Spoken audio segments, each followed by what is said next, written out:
Assalamualaikum warahmatullahi wabarakatuh. Waalaikumsalam warahmatullahi wabarakatuh. Bismillahirrahmanirrahim. Alhamdulillahirabbil alamin. Wassalatu wassalamu ala asrofil anbiya'il mursalin sayyidina wa maulana Muhammadin wa ala alihi washabihi ajmain, amma ba'du. Narasumber yang saya hormati, juga rekan-rekan sahabat ranting GP Ansor Badar yang saya hormati.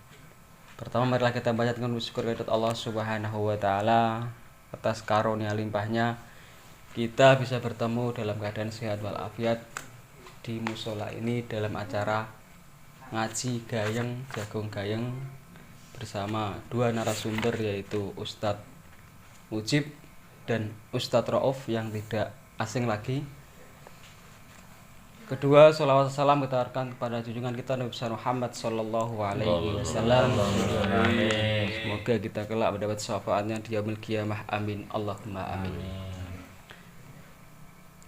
Di episode yang ketiga ini ngaji gayeng kelanjutan dari yang kemarin, nantinya akan dipaparkan oleh Ustadz Mujib dan diharapkan dari sahabat-sahabat bertanya tentang hal-hal yang belum paham sehingga nantinya pulang dengan hati yang plong dan paham. Semoga menambah keimanan kita kepada Allah Subhanahu wa taala. Amin Allahumma amin. Sebelum acara dimulai, marilah kita baca suratul Fatihah untuk kelangsungan acara ini. Semoga nantinya dari awal sampai akhir berjalan dengan lancar, mendapat barokah, manfaat di dunia wal akhirah. Lahumul Fatihah. A'udzu billahi minasyaitonir rajim. Bismillahirrahmanirrahim. Alhamdulillahirabbil alamin arrahmanir rahim maliki yaumiddin. Iyyaka na'budu wa iyyaka nasta'in ihdinas siratal mustaqim siratal ladzina an'amta 'alaihim ghairil maghdubi 'alaihim waladdallin. Selanjutnya paparan tentang kajian ngaji gayeng jagung gayeng yang akan disampaikan oleh Ustadz Mujib. Waktu dan tempat dipersilahkan. Assalamualaikum warahmatullahi wabarakatuh. Waalaikumsalam warahmatullahi wabarakatuh. Alhamdulillahi rabbil alamin. Assalatu wassalamu ala sayyidina wa maulana Muhammadin wa ala alihi wa sahbihi wa barik wa sallim. Rabbi syrah li sadri wa yassir li amri wa hlul 'uqdatam min lisani yafqahu qawli. Amma ba'du. Pada semua anggota ataupun sahabat-sahabat ranting Ansor Desa Badar, Kecamatan Jatirogo yang berbahagia, alhamdulillah pada malam hari ini kita bisa melanjutkan kajian ataupun ngaji gayeng untuk mengisi di bulan Ramadan tahun ini. Semoga berjalan dengan istiqomah dan memberikan manfaat kepada kita semuanya. Betul-betul apa yang kita kaji malam ini bisa kita aplikasikan, kita manfaatkan, dan kita tularkan kepada semua sahabat-sahabat yang lain yang saat ini mungkin belum bisa hadir di majelis yang barokah ini. Amin ya robbal alamin. Karena memang di bulan Ramadan sangat-sangat mulia dan agung ini, sangat rugi kalau tidak kita isi dengan hal-hal kebaikan, khususnya kita membahas masalah-masalah keagamaan sehingga akan menambah keilmuan kita untuk menjalankan puasa Ramadan pada tahun ini dan tahun-tahun berikutnya dengan baik dan benar sesuai dengan apa yang didahulukan baginda Rasulullah Muhammad sallallahu alaihi wasallam. Untuk itu mari kita bahas selanjutnya, yaitu membahas masalah, kemarin kita bahas masalah rukun-rukun puasa yang membatalkan puasa. Kita masuk pada bab kesunahan puasa. Jadi di sini kita akan membahas apa saja yang termasuk disunahkan dalam berpuasa Ramadan tentunya. Di antaranya wa yustahabu bis-shaumi salasatu asya. Jadi ada 3 perkara yang disunahkan dalam puasa Ramadan ini. Ahaduha ta'jil fitri, yang pertama itu menyegerakan berbuka puasa. Jadi ketika kita sudah mengetahui dan yakin bahwasanya sudah waktunya maghrib, kita sangat disunahkan untuk menyegerakan kita berbuka puasa. Walaupun hanya 1 gelas air atau memakai kurma ataupun yang lain, yang penting kalau kita sudah yakin bahwasanya sudah terbenamnya matahari, waktunya maghrib sudah tiba, kita disunahkan untuk menyegerakan kita berbuka puasa. Dan seterusnya ta'khirus sahur, yang termasuk kesunahan puasa Ramadan tentunya, yaitu mengakhirkan sahur. Boleh kita sahur jam 12 boleh, jam 1, jam 2, tapi yang paling afdol mengakhirkan sahur karena itu merupakan kesunahan dalam berpuasa Ramadan. Seperti yang didakwakan atau disabdakan oleh baginda Rasulullah Muhammad sallallahu alaihi wasallam, tasahharu fa inna fis sahuri barokah. Jadi makan sahurlah karena sahur itu barokah. Jadi kalaupun mungkin kamu atau Anda semuanya sudah kenyang, ya kita niat sahur dengan ya 1 gelas air atau makan makanan ringan. Yang penting niatnya kita sahur, dan itu salah satu di antara kesunahan yang begitu banyak barokahnya. Karena doanya Nabi tadi, tasahharu fa inna fis sahuri barokah. Jadi di dalam sahur itu ada keberkahan, khususnya kita bagi orang yang berpuasa di bulan Ramadan. Jadi untuk itu kesunahan itu marilah kita laksanakan, kita lakukan, walaupun kita sudah kenyang, mungkin tidak mau sahur lagi ataupun sudah ngantuk, ya paling tidak kita seteguk air, 1 gelas atau dan sebagainya, itu termasuk kesunahan dalam berpuasa ataupun dalam sahur ada barokah. Jadi buat sahabat-sahabat mungkin yang biasa melekan sehingga akhirnya jam 1 udah makan, ya diniati kita sahur sehingga akhirnya ada kesunahan itu sendiri. Untuk bab yang berikutnya ada kemakruhan puasa. Kemakruhan itu perkara yang ya tidak disukai, itu yang tidak baik. Boleh kita lakukan, tapi sebetulnya ada kemakruhan yang ada pada puasa Ramadan. Di antaranya 1. Kemarin ditanyakan bagaimana hukumnya berkumur kemarin. Bagaimana hukumnya sikat gigi? Kemarin ditanyakan. Di sini ada kemakruhan di antaranya 1, yaitu berkumur dan menghirup air ke dalam hidung secara berlebihan. Nah, konteksnya secara berlebihan. Berkumur boleh. Kita mungkin intisak mau wudu boleh. Cuman yang dilarang atau yang dimakruhkan adalah yang berlebihan, yang mengkhawatirkan sehingga air itu bisa masuk atau tertelan. Itu yang pertama. Yang kedua, mengunyah makanan tanpa ada yang tertelan. Ya kita iseng mengunyah makanan. Masa puasa-puasa kita ambil es krim, kita masukkan di mulut, walaupun cuma iseng-iseng, ya khawatirnya nanti tertelan, khawatir itu. Nah, itu termasuk kemakruhan dalam berpuasa. Yang ketiga, mencicipi makanan tanpa menelannya, kecuali karena kebutuhan seperti memasak. Kecuali ibu-ibu. Kalau ibu-ibu emangnya ini sudah asin atau belum, atau rasanya udah pas belum, sekedar untuk mencicipi boleh. Tapi kalau kita ndak bagian itu, kita iseng aja, itu termasuk kemakruhan. Dan seterusnya menghirup atau memandang memandang wangian, menghirup wangian terlalu sehingga akhirnya sampai berlebihan, itu juga termasuk kemakruhan dalam berpuasa. Seterusnya mandi dengan cara berendam, ini juga berbahaya.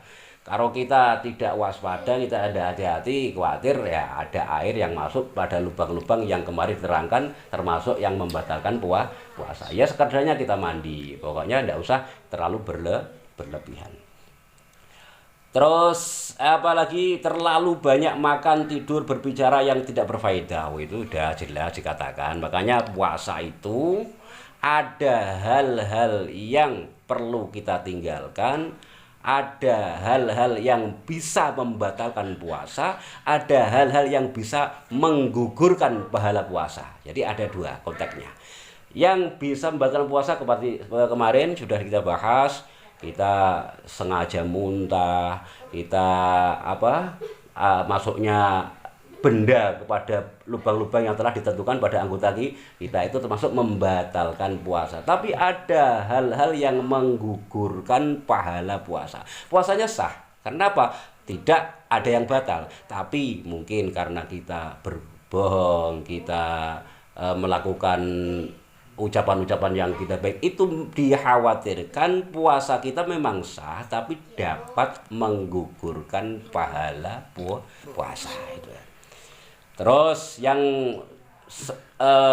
termasuk makruh lagi itu melakukan syahwat-syahwat yang diperbolehkan seperti mencium istri. Itu ya boleh bagi yang punya istri, yang tidak boleh yang punya istri. Tapi ya itu termasuk dalam rangka hal yang makruh, kalau bisa ditinggalkan ya. Kalau tidak bisa ya, tapi kalau bisa itu makruh. Jadi hal-hal itulah yang mungkin perlu kita pelajari malam ini pada sahabat-sahabat, sehingga nanti ada unek-unek apa ya, kira-kira ada hal-hal yang perlu dipertanyakan. Kalau saya begini gimana, ini makruh atau ya, ini batal atau enggak ya, pokoknya seputar puasa enggak masalah. Kita enggak harus pertanyaannya seputar dengan sunnah-sunnah dan kemakruhan aja, tidak, tapi seputar puasa yang mungkin kemarin belum selesai ditanyakan, sehingga malam hari ini bisa dilanjutkan lagi. Ada hal-hal yang perlu dipertegas atau mungkin masih ada dalam keraguan, sehingga dalam melakukan ibadah puasa Ramadan tahun ini kita sudah tahu ilmunya. Oh, kalau kayak gini itu betul, enggak apa-apa. Kalau kayak ini batal. Kalau kayak ini termasuk makruh dan lain sebagainya. Sehingga apa yang kita kaji malam ini sebagai ngaji gayeng, santai aja, tidak usah terlalu serius. Yang penting ada manfaatnya, dan betul-betul kita mengkaji keilmuan-keilmuan ini bisa bermanfaat buat diri kita sendiri dan keluarga kita, juga semua sahabat-sahabat. Amin ya rabbal alamin.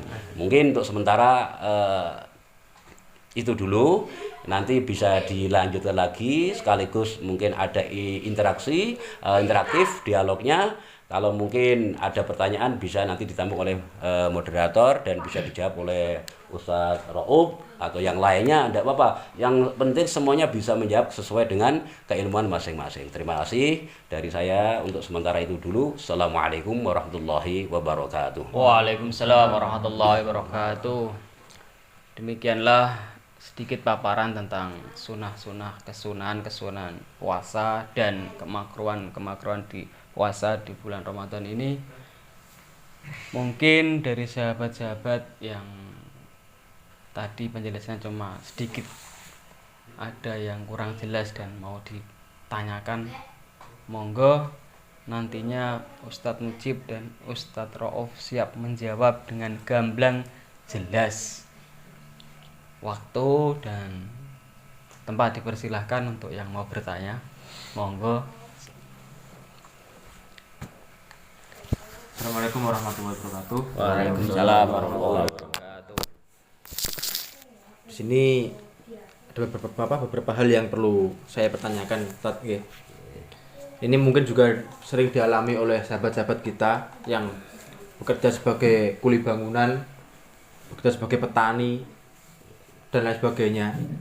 Yang ingin saya tanyakan tuh gini, kita bekerja kan otomatis mengeluarkan keringat, dan mayoritas orang bekerja sekarang kan menggunakan slayer atau masker yang tertutup di hidung seperti ini sekarang, di topi ini dan tertutup. Itu kan terkadang keringat kita sampai membasahi masker itu.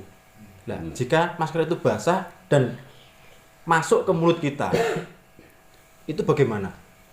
Asin rasanya. Pasti rasanya asin. Itu kira-kira termasuk membatalkan yang pertama atau kemakruhan? Itu yang pertama. Yang kedua di sini tadi ada yang dikatakan sebagai makanan yang subhat, ya kan? Benar nih.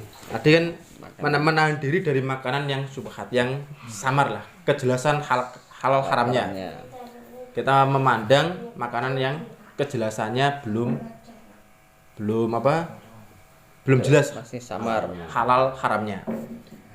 Kalau kita hanya memandang saja sampai liur kita sampai liur kita itu tertetes itu Iya. hukumnya bagaimana, dan kalau kita mencium wangi dari makanan tersebut, kadang-kadang makanan kan ada baunya.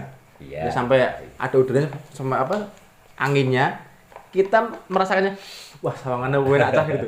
Itu hukumnya bagaimana? Terima kasih. Wassalamualaikum warahmatullahi wabarakatuh. Waalaikumsalam warahmatullahi wabarakatuh. Terima kasih disampaikan kepada sahabat Dain yang sudah bertanya.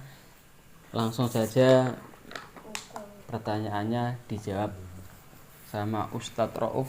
Monggo dipersilahkan. Assalamualaikum warahmatullahi wabarakatuh. Waalaikumsalam warahmatullahi wabarakatuh. Menanggapi pertanyaan sahabat Daim Muntoha. Yang pertama, apa mau? Keringat di masker, terus sampai ke mulut membatalkan puasa atau hanya makruh gitu ya. Termasuk perkara yang membatalkan puasa, masuknya sesuatu ke dalam lubang-lubang 9 atau 9? 9.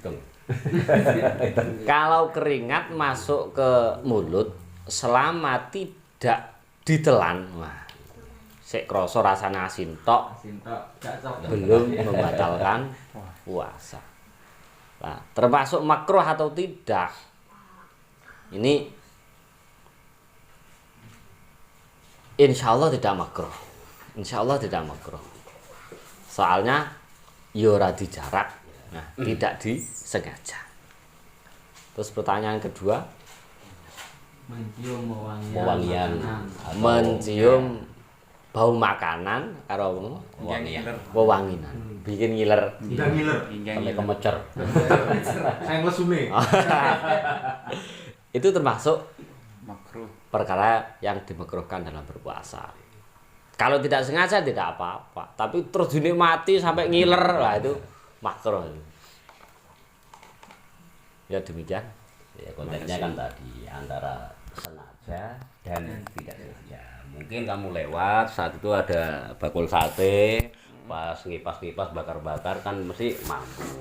Ya udah. Tapi kalau ada bakul sate kamu terus Bolak-balik, bolani ngawasin, nah itu lain lagi. Berarti menyengaja untuk mencium baunya gitu. Ya, terus. Ya, selanjutnya udah jelas ya, sahabat Dain. Ya.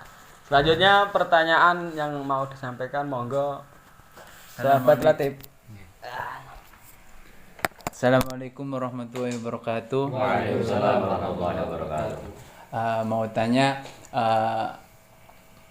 salah satu sunnah puasa yaitu menyegerakan buka.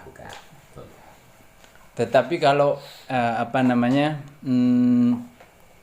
tidak sengaja mendapat informasi yang salah, belum maghrib tetapi sudah berbuka, apakah sah puasanya atau gimana? Itu saja. Assalamualaikum warahmatullahi wabarakatuh. Surabaya. Buka kekuatan Surabaya kan teman. Ya, terima kasih pertanyaannya. Tadi kan memang dijelaskan kesunahan. Berarti kalau kita laksanakan, kita lakukan dan itu sunnah. Jika itu sudah ada keyakinan bahwasanya oh ini jamnya atau ada tabel atau daftar jamnya atau mungkin sudah ada jelas itu azan maghrib. Tapi kalau kita cuman ragu-ragu atau mengira-ngira lain halnya. Berarti kita tidak dapat sunnah, justru malah fatal. Makanya lebih hati-hati kata-kata sunnah itu kalau kita sudah yakin dalam hal itu. Jadi ketika seseorang, contoh tadi ditanyakan mendapat berita atau kabar sudah maghrib, padahal belum. Setelah minum satu gelas, semarak enak, mari orang. Setelah itu jarak 1 atau 2 menit baru ada informasi bahwasanya baru maghrib. Itu puasanya dikatakan batal. Karena belum yakin, dia masih ada informasi yang masih ragu. tidak diyakinan dulu. Kalau sudah yakin baru oh ini udah maghrib baru.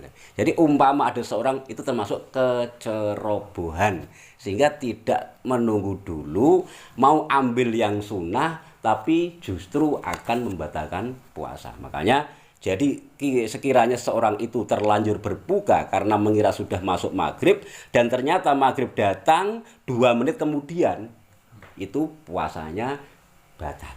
Nah, rugi ya, kurang 2 menit batal. Makanya ini ada unsur kecerobohan. Nah, ini kira-kira kalau perlu di dalilnya ada di kita Pak. Langsung itu. Intinya pokoknya kalau memang dia itu masih ragu, belum yakin, kok dia kecerobohan dia itu sehingga akhirnya berbuka dulu, itu justru akan membatalkan puasa. Mungkin bisa ditambah, Taruh. Cukup. Tambahan? Cukup. Apaan tambahan? Berarti meskipun kita dengar dari kabar orang, tapi kalau kita yakin, berarti itu dikatakan kecerobohan apa tidak? Apa kita yakin? Keyakinan yang salah itu. Oh, keyakinan Ini yang karena salah. apa? Kecuali kalau kita sudah dengar informasi azan maghrib sudah dari masjid atau dari musala yang betul-betul itu loh bisa dipercaya ya. Atau kita bisa lihat dari tabel-tabel semacam itu. Oh jamnya jam kalau maghrib di sini kira-kira jam 5:32 katakan gitu ya, 33 macam itu. Itu kita udah oh ya jamnya benar, tidak salah jamnya, kita sudah yakin oh ini berarti ya yakin. Kurang kabar kok yakin ya. Mana denger sirene gak sirene masjid paling sirene liyane terus Penting yakin buka. Itu permasalahannya berarti ada unsur kecerobohan sehingga emang 2 menit kita menunggu kita cuman kita mencari kesenangan tapi kita gegabah dalam hal itu. Itu kurang lebihnya seperti itu. Mungkin bisa paham lebih hati-hati lagi lah maksud saya. Tetap sunnah kita menyegerakan tapi jangan terlalu gegabah. Bahaya. Coba. Terima kasih disampaikan oleh sahabat Latif yang sudah bertanya tentang kaitannya buka dengan informasi yang salah dan sudah dijawab oleh Ustadz Rauf dan Ustadz Mujib. Semoga sudah jelas, gamblang dan terang. Kemungkinan atau mungkin ada lagi sahabat yang mau bertanya. Sahabat Heri bertanya? Tidak. Agung? Kita sudahi dulu Mas. Nah. Cukup. Cukup. Belum cukup. Membernya cukup. Belum cukup. Mas Eri mau bertanya Mas. Saya tanya saya. Ganti saya yang tanya, yang jawab Mas Heri ya. Masalah berbuka dengan yang manis-manis. Banyak masyarakat beranggapan bahwasanya buka yang manis-manis itu ya seperti roti, seperti cola, es jus dan seperti itu. Benarkah anggapan itu dan sudah dianggap yang disunahkan Rasulullah untuk pertama kali untuk berbuka atau tidak? Terima kasih. Pak moderator mau jawab? Jadi untuk masalah buka memang tadi dijelaskan berbukalah yang dengan yang manis. Jadi kalau kita bahas di sini yusannu liman lam yuftir ala samarin aw yuftira ay yuftira ala al-ma'i wa kaunuhu ma'a zamzam aula wa ba'dahu al-khulwa huwa ma lam tamassuhu karrabib wal asal wal laban wa huwa afdalu min al-asal wal afdalu minhuma thumma al-khulwa al ma'bulatu binar. Jadi intinya sunnah berbuka dengan yang manis-manis tadi jelas. Kalau ndak ada ya air itu paling-palingnya mana air. Yes, air apa? Kalau saya pakai air AMNO. yang punya saya kan AMNO gitu. AMNO. Intinya gitu, bukan terus gantinya cola terus apa tadi yang saya kan? Roti. Pokoknya yang manis. Intinya di kurma. Kalau ndak ada, kita di sini kadang tidak pernah beli kurma, ya adanya air ya air itu. Itu sementara memang yang berlangsung di masyarakat umum itu kalau tidak ada kurma ya kolak atau roti atau yang manis-manis, pokoknya yang manis selain yang tadi gitu. Intinya itu. Jadi harusnya kalau paling bagus air zam-zam loh. Kita jauh udah punya air Kalau nggak ada zam-zam ya AMNO. Kalau udah ada ya AMNO udah gitu. Jadi intinya yang manis-manis itu jadi bukan seperti yang berlangsung di masyarakat secara umum, ya tidak apa-apa lah, yang penting kita buka. Tapi intinya di situ, kurma ataupun air. Kalau tidak ada kurma, air. Sementara itu, silakan Mbak, ditambah. Mungkin sampean bukone dengan apa ini? Telo, bukan. Telo yang manis kan ada. Wah, tela manis. No. Yang penting belum dimasak dengan api.